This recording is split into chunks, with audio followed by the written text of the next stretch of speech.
While we do that, everybody, my name is Christine Reiner, and I'm the Communications Coordinator Contractor with the South Dakota Specialty Producers Association. Thank you for joining us today for our BioChar webinar with our featured guest, Eric from Porterhouse and Teal. This segment has been funded under a conservation collaboration agreement under the Natural Resources Conservation Service and the South Dakota Specialty Producers Association to promote sustainable agricultural practices and environmental stewardship. Its contents are solely the responsibility of the authors and do not necessarily represent the official views of the USDA or the NRCS. All right, everyone, thank you for joining us. Our featured guest today is Eric Johnson of the Porterhouse YouTube channel, Porterhouse and Teal. How's it going, Eric? How are you? Oh, it's great.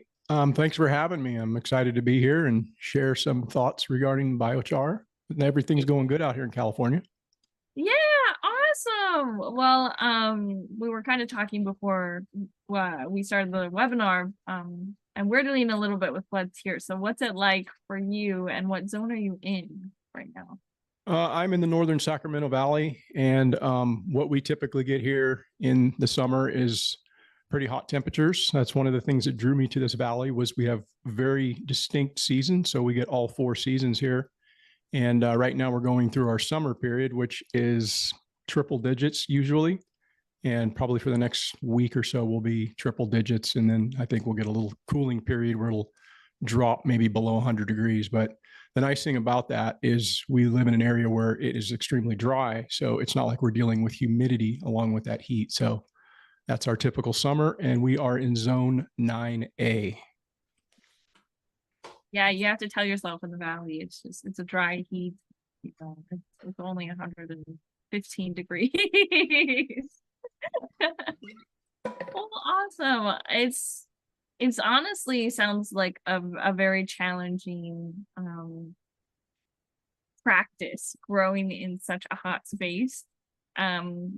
But I'm sure we'll kind of dive into that a few more areas as we talk further. But can you just give, our guests a background about who you are and how you got started in permaculture and kind of your YouTube personality fame? Sure. Just tell us about your family. Yeah. I actually grew up on a farm from the time I was 5 years old. And so I've always been kind of involved in agriculture. My dad was a lifelong gardener. He was actually a professional gardener. And then he retired out as a landscaper for the state of California. So he has a real history steeped in horticulture and gardening and traditional agriculture. And I kind of fell along into that same line throughout the majority of my life. But it wasn't probably until a few years back where I got introduced into permaculture. And it changed the way that I thought about how I was approaching, growing things on my property and how I was relating to the land that I'm stewarding, right? So it was just kind of an eye opener. I hadn't really approached things in that way. And along about that same time, I started getting involved into the biochar because I saw the real value in that. And so essentially that's kind of my background and progression into kind of what I'm doing now. But my wife and I are both, we're both retired. We retired in 2015. I'm a retired firefighter. And so I've had the opportunity to do a little traveling, but also too, we've kept our homestead and we've kept engaged in that. But just within the last, I'd say maybe 2 years, I decided to start a YouTube channel and share some of the things that we're doing here on our property, just as a way to kind of give back and, give people some ideas as to what we're doing and how that can maybe be impactful and helpful to others. So that's, I guess, the short of it. Yeah. Well, I mean, it's always hard to talk about yourself and then give the spark notes, I like to say, of who you are, Yeah. But I want to touch upon a few things. I think, it's very cool that you have a farming background and that you have that connection of your father's work history and just, always being around it and being part of horticulture and seeing landscaping as we're actually mapping our earth as we have it. And so I can see how that ties into your permaculture background as well. But one of the things that you did talk about was, and let me try not to lose my train of thought here. You started your YouTube channel 2 years ago, right? Mm-hmm. How many followers do you have on your YouTube channel? I think like around 46,000 or so. That's incredible growth. That's Yeah. awesome. Yeah. I actually started my channel prior to that, but I changed the focus of my channel. So about not even 2 years ago, I changed the focus to a homesteading channel. And at the time I had only 300 subscribers. And it was more or less just a place for me to document what my wife and I were doing as hikers on the Pacific Crest Trail. And so it was kind of a selfish endeavor where we wanted to capture what we were doing and just, have a video record of our experience. And I just decided to change the focus of the channel. I still have all those videos there, but it's not a hiking channel any longer. It's more gravitated to a homesteading channel. And in doing so, that's where the growth came, and is in about the last little over a year and a half, quite honestly. That's incredible. And, that's just branding and marketing is kind of where I find myself. So knowing when to pivot and how to kind of, you have to be careful about your audience, right? Like you were saying, it's not hiking anymore, but you're kind of similar in nature. So it worked out well, it seems. And you even attracted more people. So Yeah. can you share just a few tips for our viewers on like how to get more consistent in your YouTube posting? Well, I would say to get more consistent, you have to really know why you're doing what you're doing, because we all only have a certain number of hours in a day. And if you're not committed to the idea as to why you're doing it, you're going to find other reasons to occupy your time. And then, if you're passionate about what you're doing and it's something that's already part of what you're doing in your daily life, it just makes it that much easier. And so that's why it's been kind of easy for me to transition into, hey, I'm doing these things anyway. So why not create a little content along the way and share what we're doing? And I think that's the biggest part, is to know your reason why. And then along with that, you really have to know who you're serving, because we all have some presence on social media for the most part, whether you have an Instagram or a Facebook or a YouTube or a TikTok or whatever. And we all post for our own reasons. Some of it's just posting for ourselves.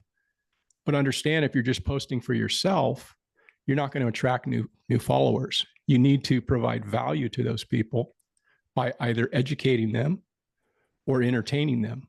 And if you're not doing one of those two things, you're not going to grow your channel. And I mean, that's just the reality of it. There's far too many places that people can go to spend their time, their 24 hours. And if you're not doing those things, you're probably not going to grow much. So I really made a focus when I decided to change the focus of my channel. It was no longer a selfish endeavor just about me.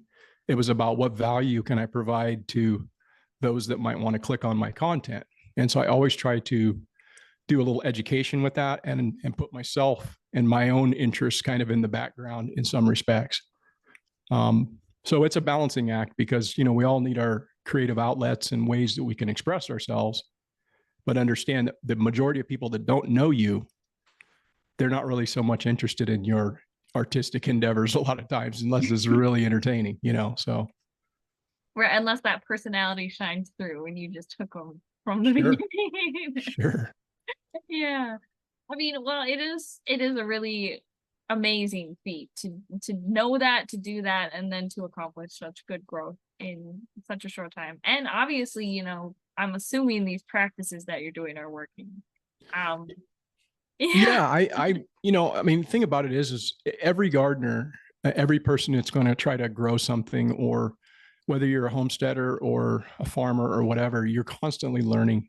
There's constantly things that you're going to find out that what you did last year maybe doesn't work so well this year. And it's all related to timing. It's related to changes in the soil. It's related to changes in the weather. It's related to a different seed plot or seed crop that you put in. And even though you think you're doing everything the same, you might get a different result next year. So it's a lot of humbling experience of learning, but that's the whole part of it, is you need to be able to learn from what you do and then adjust, when things don't exactly work out perfectly, because that's just the nature of being a farmer or, raising livestock or whatever. Things happen that you didn't intend on. Right. Having that patience and just the stamina to get up and pivot and to retry and to pull yourself up and For sure. figure out that new thing, right? And so one great thing though, it seems like biochar could maybe help some of those situations. So could you kind of explain to us what biochar is and how it's made? Sure. I think there's a lot of buzz about biochar these days, and I think rightfully so. But there's also kind of a lot of confusion out there, and I think a lot of people want to complicate it to being more than what it just doesn't need to be that complicated. And so, in the simplest of terms, it's just charcoal. It's made from a variety of different forms of organic material, where that material is heated up, it's superheated beyond its ignition temperature in an environment that has been deprived of oxygen. And that process is known as pyrolysis. I would say that, let me explain it to you in this way. I think it'll help you understand the difference between pyrolysis when you compare it against combustion, because everybody's pretty much familiar with combustion. It's just fire, right? And so in order to have a fire, you need three things. It's called the fire triangle. And I learned this early on when I was a fireman going through fireman school. You need three things. And it's one, you need a fuel source. The next, you need the appropriate amount of heat applied to that fuel source. And then the third thing that you need to sustain fire is oxygen. And so when you have all three of those things present, you're going to have visible fire. What you're burning is going to be consumed, and all that will remain is going to be this white or gray powdery substance known as ash. Now, all of the carbon from that organic material has been removed, and essentially what you have is just a lot of minerals in that ash. So take on the other side, you take that same piece of organic material and you apply the appropriate amount of heat, but you eliminate the oxygen portion. And so what happens in that instance is it begins to heat up, and as it reaches its ignition temperature, it's going to start to drive off all of the volatile organic compounds. And only thing that you're going to be left with is you're going to be left with pure carbon, essentially. There will be some residue. It's very hard to get anything completely pure, but the more efficient the process is, the purer the product is going to be in the end. But essentially that's what you have. And I've got a visual representation right here, because this is some biochar that I actually made in my retort. And this is what it started out as. It's what it looked like. And this is the size that it was reduced to. Same stuff. And you can see how it's much different in size, about 40% smaller. But all of the volatiles have been driven out of this. And what you have now is you have a very stable piece of carbon that is no longer going to off gas. It's no longer going to turn into CO2 into the atmosphere. And you'll be able to take this piece of char and you can crush it and you can inoculate it and you can put it into your soil, and it's going to have numerous benefits from the standpoint of improving the quality of your soil. It provides a lot of different things. But in the short, that's kind of what it is, generally speaking, how it's produced. And if you got any follow-ups, I can entertain those. Well, thank you. You did a really great overview of that. One of my main questions is, if somebody wants to kind of follow in your footsteps, what machinery or tools or setup does that look like? If somebody wants to get started in biochar and just kind of experimenting around with it as like a backyard enthusiast like myself, is that what you're kind of asking? Yeah, yes. Yeah, I think the thing that's really, really cool about biochar is that you don't really need a lot of stuff. Mhm. And what I would encourage people to do is to not spend any money on making biochar, because there's so much free biomass that's just out there. And if you have any amount of property with any type of, woody plant matter on your property, you're going to have an abundance of it, an overabundance. And so that's a great basis from which to take that brush pile that maybe you would burn at the end of the year and start trying to convert it into biochar. And you really don't even need any equipment.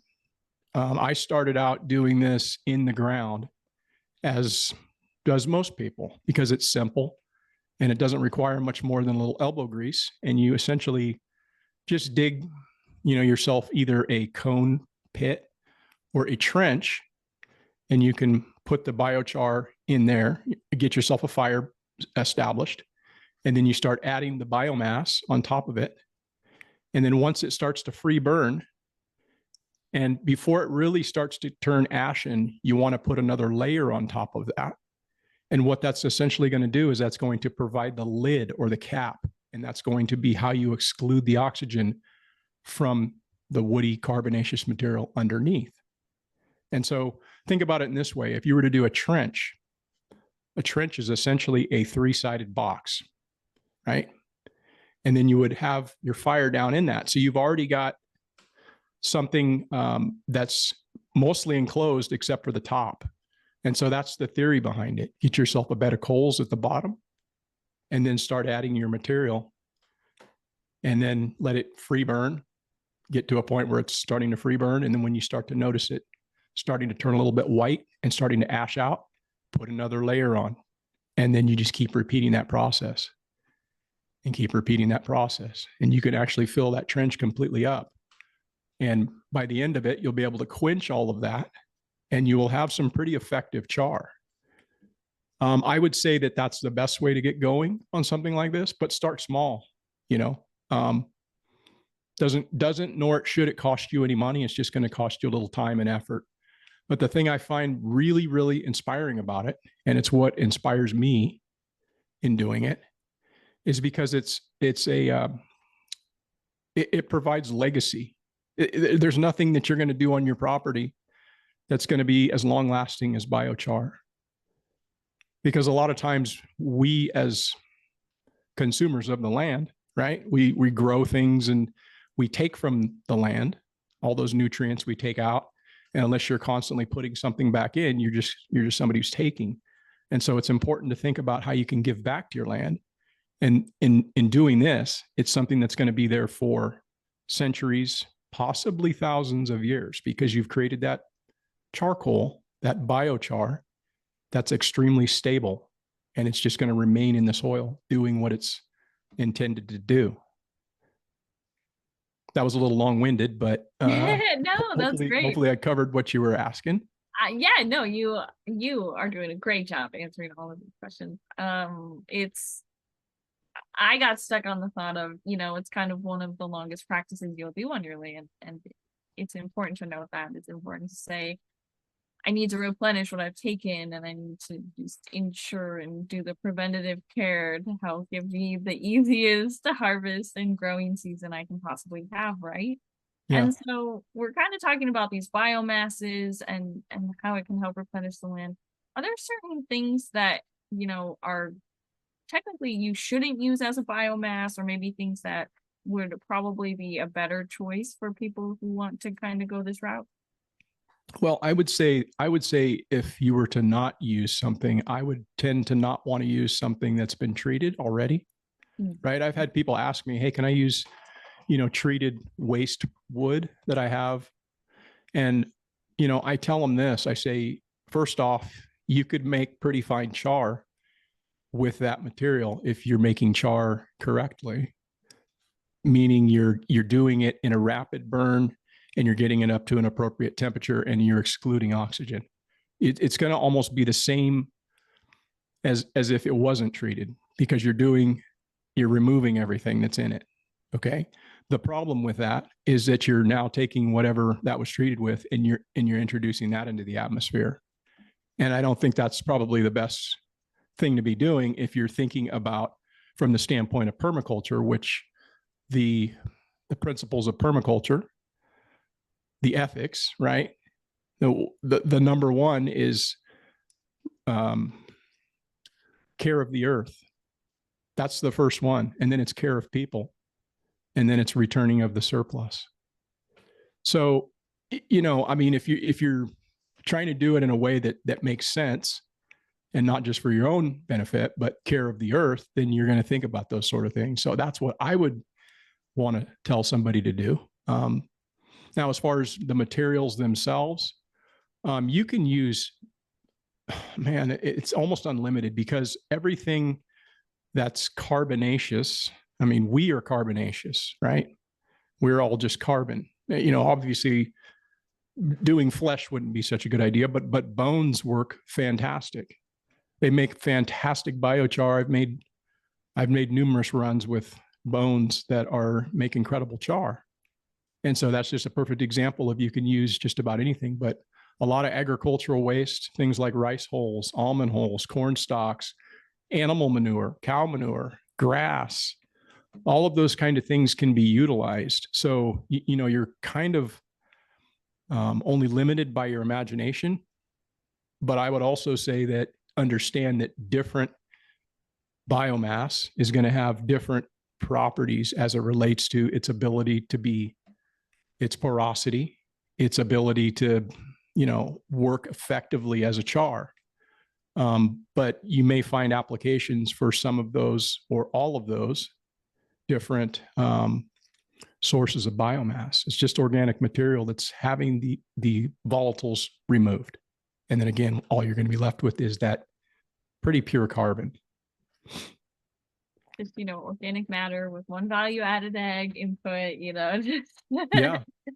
yeah, and reducing it. And so it seems I got really excited when you said free, because there are so many resources around us that we can use, and knowing that and saving that and just having the knowledge and education to reuse and honestly make something that might help benefit our soil. Why wouldn't we want to do that if it's free? So let's kind of shift gears a little bit and talk about the use of it in the garden or on application. Where do people usually, want to put biochar? Where's the best place? What's kind of the best tips and tricks on that? Well, it's understand this, that it is not a be all end all to making your soil better. It is just another tool in the toolbox of soil building. And the way that I look at it is soil building is a slow process. I think a lot of people get really impatient as it relates to building soil. We want, to grow great stuff in our garden, and we want, so we go out and we get all these fertilizers and we dump them on our land, and sometimes it works out. Sometimes that's what's necessary just to revitalize. But understand, with that type of an approach, you're constantly just redoing that every year, and you never really build healthy soil. And so it's important to understand how to build healthy soil. And the way that I look at it is, if you mimic nature, you can't go wrong. Nature builds soil very slowly, and it's a slow process. And I know from the standpoint of conventional agriculture that doesn't always work for the large producers. They're more into tillage and herbicides and all of the different things that are kind of necessary or seemingly necessary in modern agriculture. But from the standpoint of no-till, biochar is just another tool. But even if you're somebody who is into tillage, biochar can effectively help you down the road, because one of the things that I use it for, and it's very effective, is in water retention. Biochar is extremely absorbent. It's very porous, and it's going to draw in a lot of things, including moisture, and it's going to hold that moisture. I've done some experiments here where in the inoculation process of doing biochar, I'll take it and I'll put it directly in water, and it'll float for a week or two or more. But when they fully get saturated, they'll sink to the bottom. And that's sometimes how long it takes for that to become completely saturated, but it's an extremely absorbent material. And so water retention is one of the things that I use it for. Another thing is microbial habitat. We're trying to, when we're building soil, we're trying to provide an environment that is habitable to the soil microbiology that we're trying to develop. And so what BioChar does with its porosity is it also is like condominiums for microbes. And so it's like this blank carbon sponge that they're going to go and they're going to inhabit.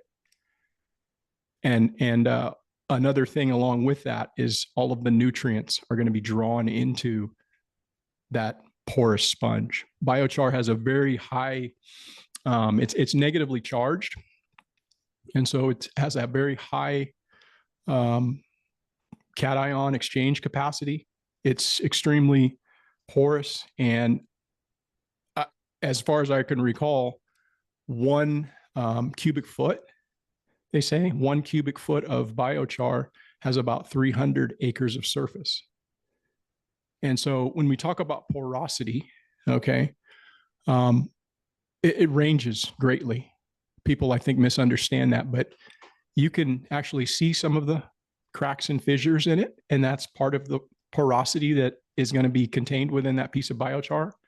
But it also ranges all the way down to nanometers, which is a billionth of a billionth of a meter.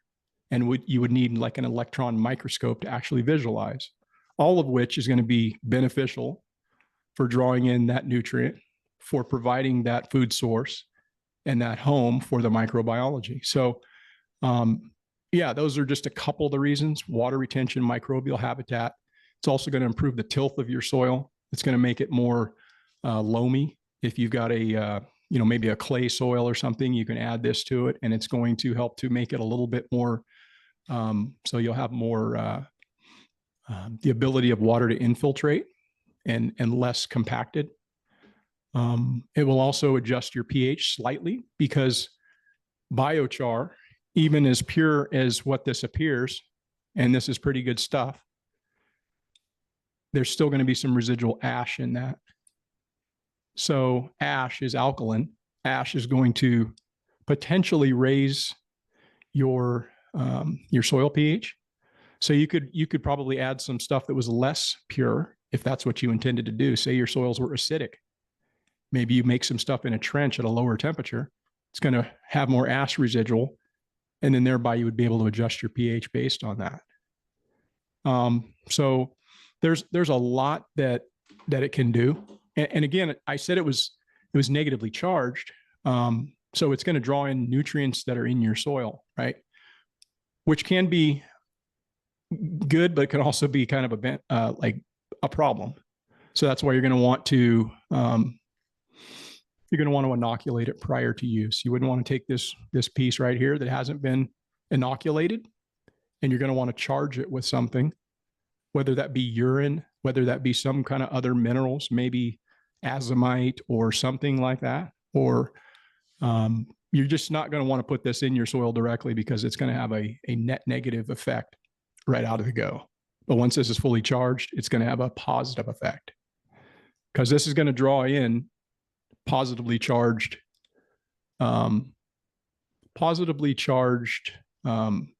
like micro and macronutrients, things like calcium, magnesium, potassium, ammonium. It's going to draw that stuff in out of your soils if it exists there already. But it's going to retain it there. So what it's going to also do from the standpoint of agriculture is you're going to have less nutrient leaching, right?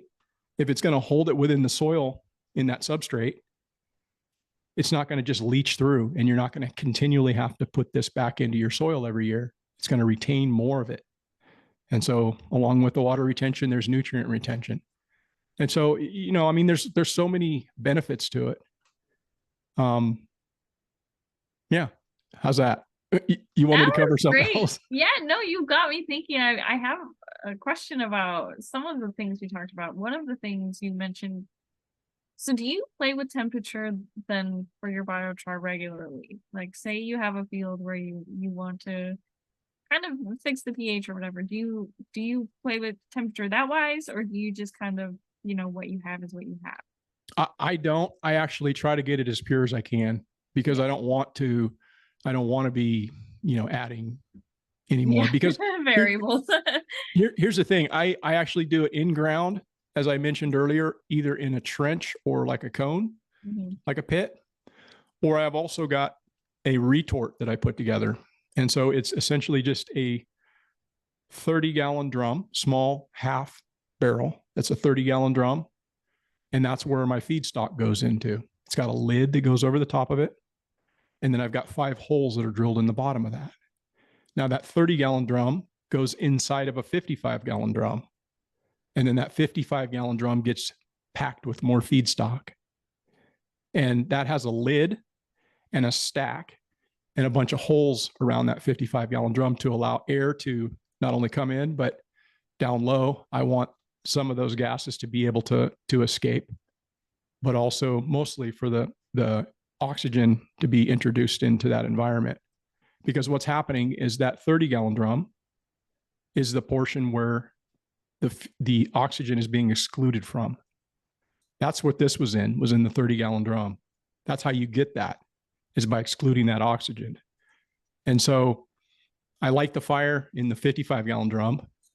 As that burns down, it starts to heat up the contents on the inside of the 55-gallon drum, thereby pushing off all of those volatile organic compounds. And then that gets forced out of the bottom of that 30-gallon drum, and then it reburns. That's what's called syngas. And that syngas, unfortunately, I'm not reutilizing it, but that could actually be another fuel source if I figured out a way to do something with it.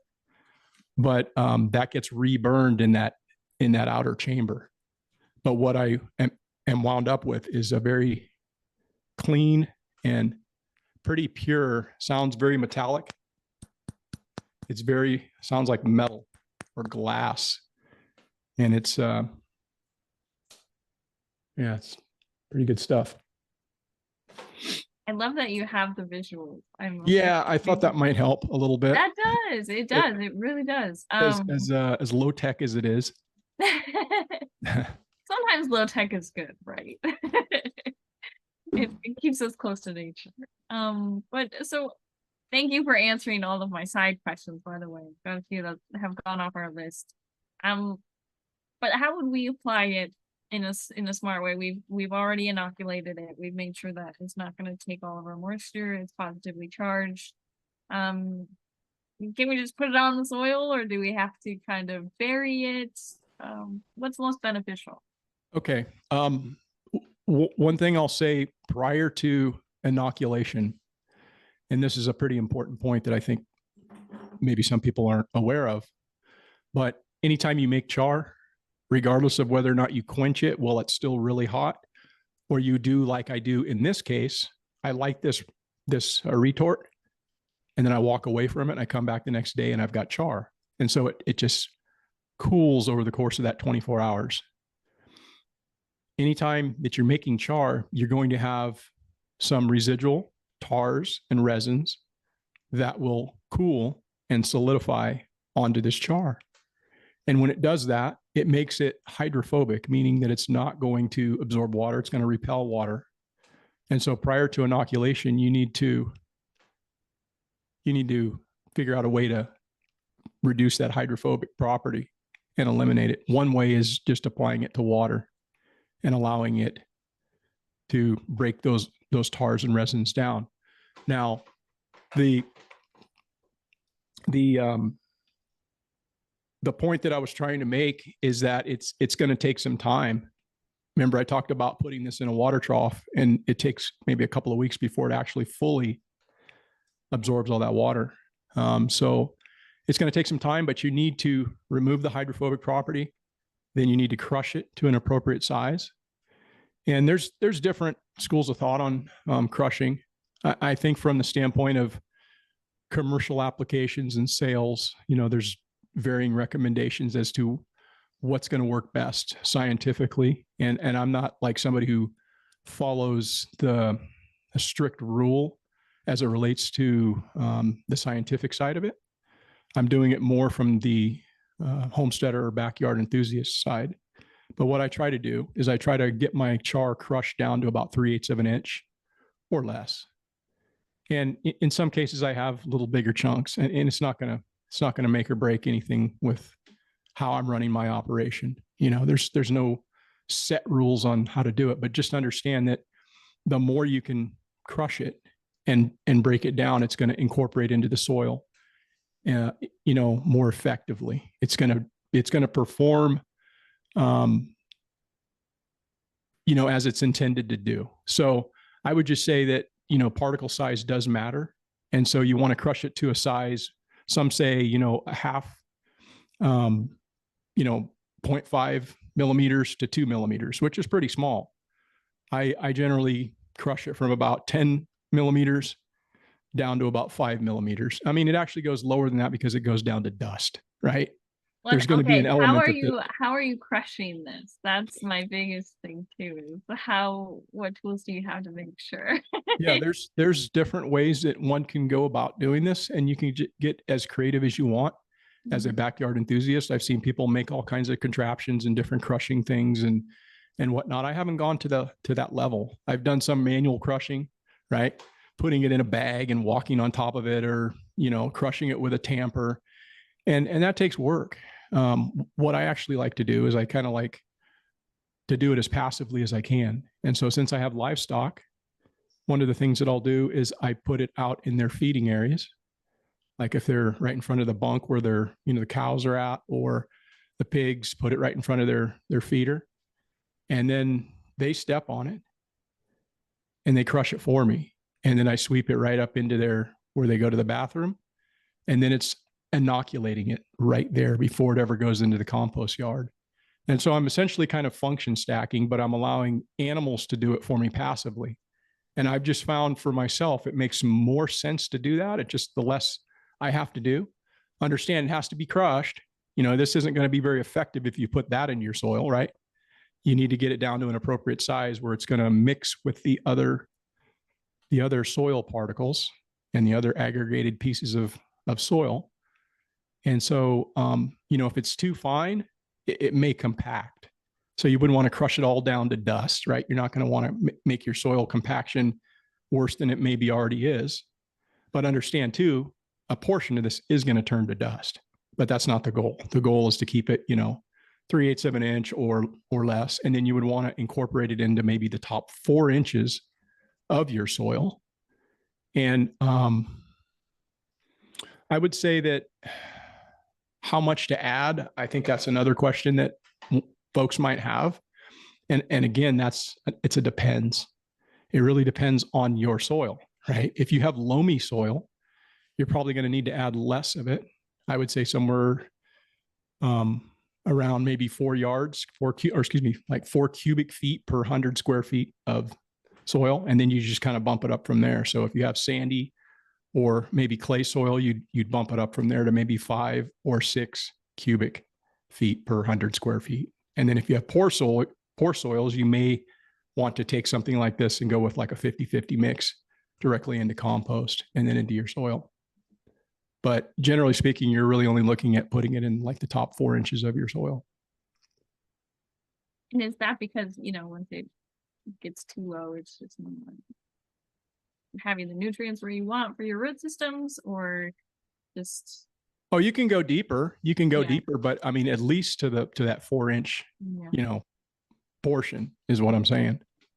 Yeah, it's not going to hurt to have it deeper. In fact, it'll probably be, beneficial, but as a minimum, you'd want to have it incorporated into about the first 4 inches of your soil. Yeah, right. So maybe we should preface, there's no wrong way to do it. Once you've gotten to this step, you've followed every other instruction we've given. Yeah, I'm a big advocate of that. I really think that there's a lot of absolutes out there, and there's a lot of people who have a lot of opinions and stuff. And I don't profess myself to be an expert in this. That's one thing I will say as a caveat. I'm just a backyard enthusiast that has taken an interest in this, and I've run some experiments of my own.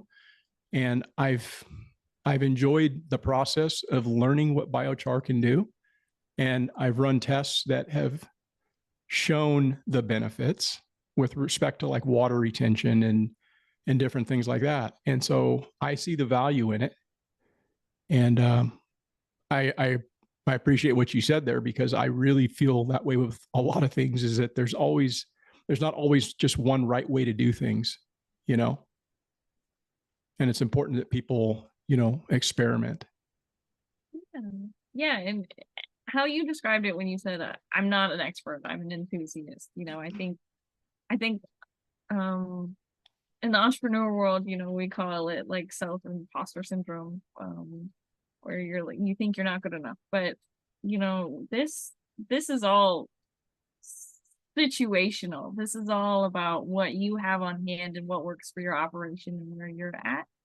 And so I really do appreciate you taking the time and just breaking down the simplicity of, you know, something that kind of is a buzz topic that people probably already know about, but just knowing that you don't have to spend money on this gimmick. You know, it's not just trending for marketing purposes. There are real soil quality benefits here. And if you, you know, just put in a little elbow grease, which is the main thing we're doing right in our garden, having to put in that extra little work. Right. But it seems extremely beneficial and cost effective, because it seems like this method could also help save on, you know, other inputs for the garden, like mulching or, you know, other things that might not be needed for soil or water retention. Right. Fertilization and Yeah. all of those types of things, you're going to hold that there. You're going to have less nutrient leaching. So I think that's, you know, a huge benefit. Water retention is, again, huge benefit. The microbial habitat, providing a home for microbes to feel safe and to repopulate and to grow. That's how our plants are grown. It's not by us growing it. It's the soil that's actually interacting with the plant through the root exudates that the plants are pumping out, looking for something to feed on that, and then in turn give them something in return that they can get, because most of the minerals and you know, micro and macronutrients are in the soil. They're just not bioavailable. They need to pass through something like that soil microbiology, the different little things down there that soil scientists know what they are, but I know they're there. And you know how I know they're there is because when you keep that soil covered and you pull it back, you look underneath that mulch and you see things crawling around there. If you can see things crawling around like worms and pill bugs and other invertebrates, you've done your job, because what's also going to be there is the things you can't see, that you need a microscope, that you need a soil science like background to know what you're looking at, but they're going to be there, and that's what your plants need. So the more we can save water, the more that we can give back to our soil. I mean, it's a win. And I don't know. I wish I'd have learned about permaculture a little sooner, because there's so much about it that makes sense. Yeah. Here's something to think about too, with regard to biochar. I know it's kind of a popular and hot topic right now, but there actually is quite a market globally. There's a lot of interest in it for a lot of different reasons. And they project in the United States, you know, it's like a $702 million, or I should say globally, it's like 700 and something $million industry in just 2023 alone. And it's estimated to, I think by 2032, to go up to like 2.5 billion. So it's an industry that's going to be growing.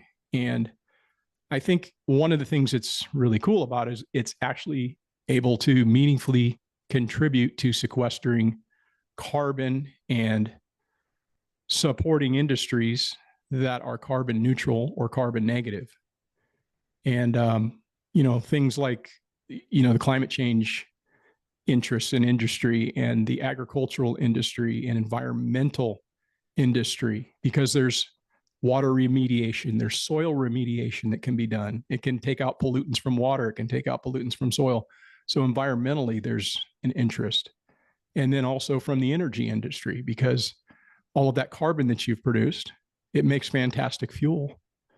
I ran an experiment because I wanted to see if it would outcompete lump charcoal. So I went and bought some lump charcoal, some Royal Oak, and brought that home. And then I used some softwood that I turned into biochar. There's a piece out of this stalk right here. This is Douglas fir. And I cooked on that. And then I also made some white oak. And let me tell you, the white oak actually outperformed from the standpoint of temperature and duration than the oak that I bought from the store. So it was an interesting experiment, but I'll tell you what, you can cook on this stuff. I wouldn't advocate cooking on the softwood because it turns to ash too much and you're going to get a bunch of ash in your, flying into your burgers or whatever. But the hardwood, it outperformed what I bought in the store. The only difference, and let me tell you this, the only difference is that this had like virtually no smoke, and as did the oak that I made, the white oak BioChar that I made, no smoke, but yet there was smoke in the store-bought stuff. And the reason why that is because they had a much less complete process, leaving more of the volatiles in this. And so that's actually kind of beneficial if you're cooking for taste, right? You're going to get the smoky oaken taste in your lump charcoal. But this was so pure that there was no smoke when I was cooking, and I got hot and like no smoke. But yeah, it's a great fuel source. There's a lot that can be done with biochar, but like I said, it's really cool to be able to put back into your land as well. Yeah, there's a great market. Anybody's trying to get into the biochar industry, maybe you start your own little, I don't know, production line here. But that is really interesting. So if you don't like the smoky flavor, you could always make your own pure biochar to get rid of yeah. But I've really enjoyed this hour that we've had, Eric. So thank you so much for sharing your knowledge. And has it been an hour? Yeah, I know. I can't believe that. I'm like, I want to just keep asking. Wow. Yeah, that's crazy. But I did want to share along the lines for our guests. Eric has an amazing YouTube channel that he started it 2 years ago, but it's really kind of taken off because he has pivoted the direction from just hiking videos and nice scenic views to actually sharing his practices and what he's doing. So for our followers out there, if you're interested in this, you want to learn more from Eric, you want to hear more about his experiments or practices, applications, why don't you go ahead and give him a follow? We've shared it in the chat. I'll share it for those of you who are live streaming in the comments. And he's a very easy person to contact. We've actually never met before, so thank you for trusting us to dedicate an hour to sharing your knowledge with us. Sure. Yeah. And if anybody has any questions that they need or interested, my channel is all about learning. And so I'm never really too busy to answer emails of people that might have questions. So if that's something that you're interested in, possibly reach out, no problem. And as Christine mentioned, I do have the YouTube channel. I've got an entire playlist dedicated to just biochar. So if that's your interest, check that out. And yeah, I appreciate you having me on. It's been a fun chat. It has been a fun chat. I've learned so much. I hope our attendees have learned so much. Your YouTube channel kind of encompasses all of homesteading and permaculture practices, right? Yeah. We talk a little bit about, some gardening stuff and, raising chickens and raising other, livestock and just doing things kind of in more of a low cost, maybe out of the box, unconventional way. And just sharing some of our ideas in that regard. And yeah, it's been kind of fun getting to share that. And I've enjoyed the interaction with the people that have followed along the channel and look forward to being able to do more of it. Yeah, we can't wait to see what more you put out there because it's extremely helpful to viewers, to people just starting, at the seriousness of where our climate is, ways that we can reduce, reuse, replenish, right? Repeat. That's kind of all the R's, right? All the R words thrown at it, but right. Yeah. I'll just say one thing in final, that biochar, they say that it's carbon negative, and that's pretty cool because what that means is that it sequesters more carbon that it emits during its production and use. So to find something that's, carbon negative, I think that's pretty cool. And it's free of charge. It's something that everybody can do on their property with a little bit of effort. And yeah, go out there and make some char. Yeah, I was gonna say I live in the city, but you know, it's no different than like doing a bonfire. Um a little bit different with your oxygen and how you're burning things, but um I now know that. So thank you. Thank you for sharing that. Yeah, right on. Yeah. Anytime. But is I guess was that your last clothing? Is there any other resources or Eric does have a website as well if you're kind of interested in more about him and his family. Um it shares their story of their homesteading, which is very nice, and just another good way to stay in contact or to learn about some of his experiments. So Yeah, I appreciate it. Yeah, we're just average folks here, kind of following our path and sharing a little bit along the way. And it's been nice meeting a bunch of new people in this arena. And so really that's what it's all about. And yeah, I thank you again for having me on. yeah, perfect. Well, we'll close up here. So, I can thank you, but sorry, Eric, one thing. What is so kind of what crops do you kind of grow in California? We're over here in South Dakota, so I'm just In interested. California, we grow everything. I mean, this is Yeah. it's like the breadbasket. I mean, I think people who haven't really spent much time in California would be so surprised at the diversity of climate, the diversity of topography, Mhm. the diversity of everything. I mean, it's truly a beautiful state. Um, and I would say that there probably isn't much we don't grow, but in my zone, we grow a lot of rice. Just south of me, we grow a lot of almonds, a lot of walnuts. They're putting in a lot more nuts these days. That seems to be something that people are making a lot of money at. So a lot of walnuts and almonds and different types of crops like that. But you go to the Central Valley and it's the breadbasket. You go to the Imperial Valley, again, another breadbasket. You go down to the Salinas and the coast, and then you go over to on the coast side and grapes, and it's just we pretty much grow just about everything in every region of this state. And you want, yeah, we're you No know what. potatoes though. We don't grow potatoes. We leave that to Idaho. Actually, I think we probably do grow some potatoes somewhere, but that's not really our crop. That's kind of a Yeah. different deal. Yeah, that I was just I had a lot of envy for you until you saw that, and I have a box of potatoes growing on my patio, so I feel a little better now. Right. Right. In Yeah, our 4 months of sunshine. we don't grow a lot of. I wouldn't say we grow a lot of corn. Um, Mhm. there are places that grow corn, but it's not like go to Iowa or Nebraska, because we don't get summer rains. It's Yeah. dry here in the summer for the most part, and so Mhm. certain crops just don't fare as well for the growing season and the length of everything. Um, but yeah, we've got a pretty diverse amount of as far as agricultural products that come out of the state. Yeah, so can we talk about your water source? What does that look like? Now, which water source? My water source Yeah, specifically? yours for your operation in your. Yeah. We sit on 22 acres here, and we've got we're well water, right? Well, And then I've got a second and third water source, water storage that comes from a spring that I basically developed within the last year and a half. I'm pretty proud of it, actually. It was yeah, you should be. yeah, it was a little hunch. I didn't even know I'd find water there, but I did an exploration, and I did find a little bit of water, and I figured a way how to capture this water. And then now it's in a 3,000 gallon storage tank, and it pumps anywhere from like 77 gallons a day at its driest to about 1,000 gallons a day in the wintertime. And Wow. this was something that I actually looked at for 20 or more years since we've been here. And I've always looked up at the upper pasture, and I thought, hey, there's got to be something there, because there's always these little green weeds.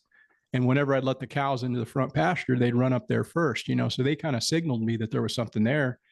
And then I finally, just in the last, year and a half or so, got the inspiration to actually do something about what I've been looking at for 20 years. And lo and behold, now I have a third water source on the property, but that's pretty cool. That is really cool. That fully encompasses permaculture. Like that is. Yeah. Yeah. I actually created a video on that. It was kind of fun and unique to document, but very unconventional way to locate, I guess, water, and then Yeah, we're all about unconventional, you know. yeah, Like, yeah. that's where the great discoveries happen. That is so great. Well, to our viewers and anybody else interested, you know, check out Eric's YouTube channel. He shares a lot of really interesting stuff, and you know, about 50,000 other people agree. So it's worth your time.